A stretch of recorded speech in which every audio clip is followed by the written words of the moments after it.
Good morning, everyone. Well, we're coming up on Earth Day, so we're going to read Rupert's Tales. Rupert helps clean up.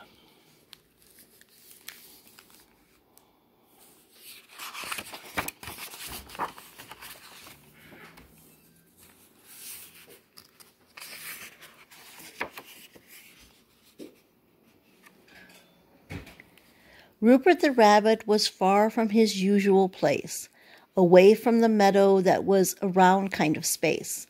Melvin the mouse had come to him that morning, fretting with alarm and bringing him a warning.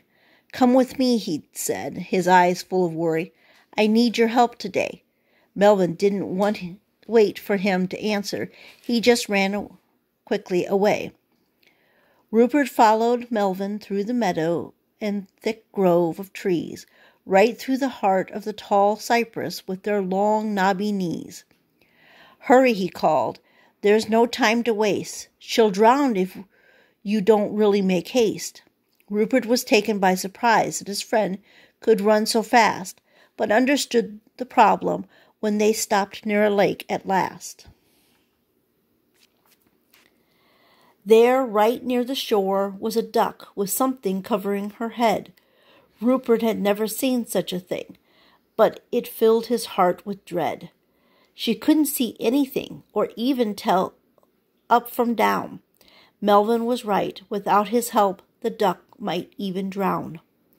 From time to time, he'd seen a duck or two, once or twice before, when they'd flown over the forest, leaving their watery shore.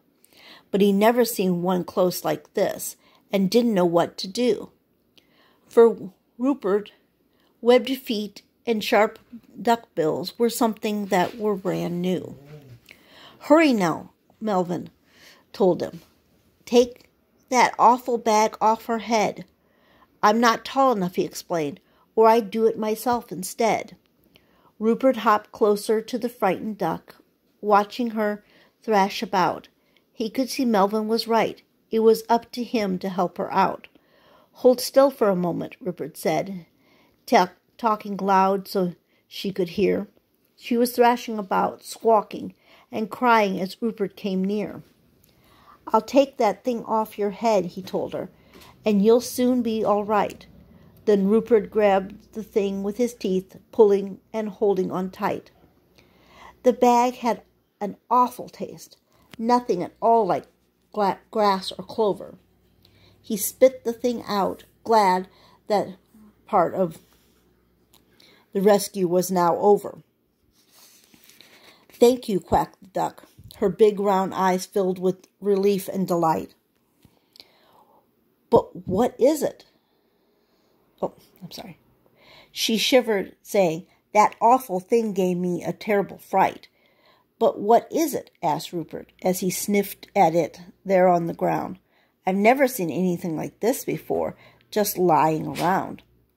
"I told you already," Melvin chimed in. "Weren't you listening at all? It's called a bag, and it shouldn't be here, not at all."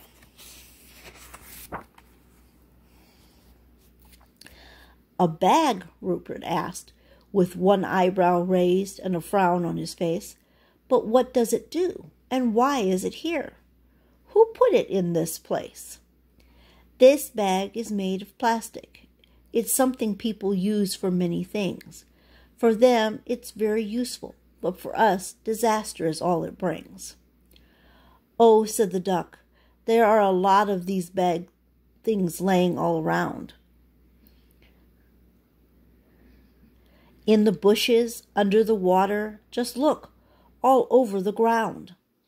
Rupert looked all around, both to his left and to his right. He was surprised and shocked to see such an ugly sight. "I've told you," Melvin said. "People are people.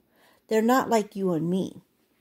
They bring things with them, and then leave their garbage behind, as you can see."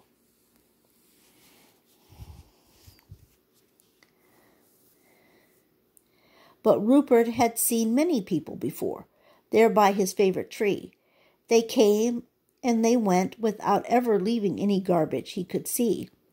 They came from their homes to the forest, out in the open air, where they could dance, drum, and celebrate without a single care. They often made fires and music and sometimes a lot of noise, but he'd come to enjoy the times he could see all the girls and boys. Not once had he seen a bag or other garbage left behind. The people he had met had always been welcoming and kind.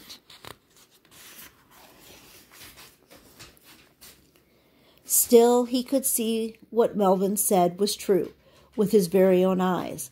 The people who had left this big mess behind weren't very wise. There were bits and pieces of strange things as far as he could see. He wondered what all the things he saw in the water could be. Suddenly he heard an odd noise, a humming, or a kind of buzzing sound. "Rupert," called Melvin, "don't be silly. You need to look up, not to look down." Rupert saw Melvin was right yet again, as he so often seemed to be. A swarm of dragonflies flying right towards him were really something to see. They made a bright cloud of color with bodies of green, purple, red, and blue. The air was humming with the sound of their wings.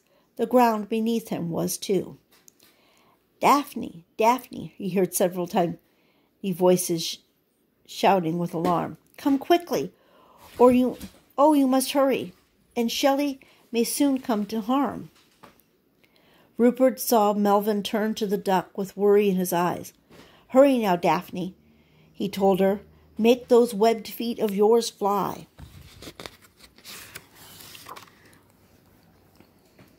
"And you too, Rupert," Melvin told him, as Daphne ran after her friends. Your help may be needed before this whole adventure comes to an end." Together the friends ran away from the lake toward the trees, Rupert wondering what was wrong and just who Shelley might be. The dragonflies led the way, weaving patterns of circle in the air, letting him know he was on the right track and that he was almost there. He didn't have very long to wait to find out Shelley was a squirrel, that she was fond of nuts and had a bushy tail ended in a curl. The rest of her, from waist to head, Rupert couldn't see at all. She was stuck inside something that was silver, shiny, skinny, and tall. "She's done it again," Melvin said. "I don't believe it, but it's true. All right, Daphne," he told the duck. "You know what we're going to do." Once again, Melvin told Rupert he too would have to help out. It was turning out to be a strange day without any doubt. The thing where Shelley was stuck, Melvin said, was something called a can. Inside, where she couldn't reach, was a bit of food left there by man.